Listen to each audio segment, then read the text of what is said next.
गांधीनगर के कैंडिडेट सिर्फ 105 वोट से नाकाम हुए। आइए उनसे बात करते हैं। सर, सिर्फ 105 वोट से आप नाकाम हैं, क्या महसूस कर रहे हैं? अच्छा भी लग रहा है क्योंकि इतने कम से हारे, पर उतना बुरा भी लग रहा है क्योंकि उतना कम से हारे। जो मेरे लिए काम किए सभी कार्यकर्ता, जो सभी को चैलेंज करके काम किए है, उसको धन्यवाद बोलना चाहता हूँ। जो हमको वोट दिया है, गांधीनगर के सभी मतदाता, उनको भी धन्यवाद कहना चाहता हूँ मैं, क्योंकि उन्होंने मेरे ऊपर इतना भरोसा रख के, मेरे ऊपर इतना भरोसा रखकर मुझे इतना वोट दिया। उनको हमेशा मैं साथ दूंगा, हमेशा उनका जो भी काम है मैं उनके साथ रहूँगा।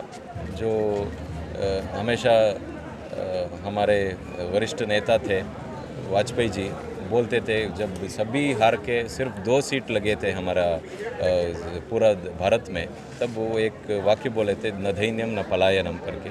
मैं भी नहीं भागूंगा। अभी इधर ही रह के मैं लोगों के लिए काम करके मैं फिर से पार्टी को अच्छा काम करने के लिए मैं सोच। सर, क्या लग रहा है आपको? पीएम मोदी जो है 2 दिन यहाँ रोड शो किए, लेकिन पूरे स्टेट में अगर देखें तो इतने बड़े पैमाने पर कैंपेनिंग हुई, लेकिन बीजेपी को इतनी बड़ी हार क्यों हुई है?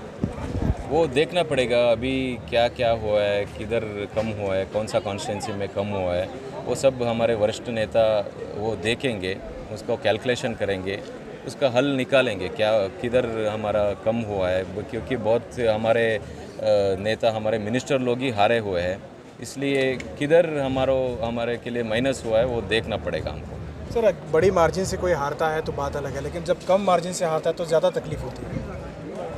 तकलीफ़ भी होती है, पर मुझे ऐसा लगता है क्योंकि इतना कांग्रेस के वेव होते हुए भी, ये 5 बार एमएलए होते हुए भी सिर्फ ये 105 से हारे हैं।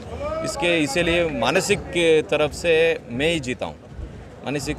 जीता हूँ, वो हारे हैं करके मैं बोलना चाहता हूँ। बहुत शुक्रिया। ये थे गांधीनगर के कैंडिडेट जो महज 105 वोटों से उन्हें नाकामी मिली है। कैमरा पर्सन समीर के साथ शाहिद काजी, बेंगलुरु।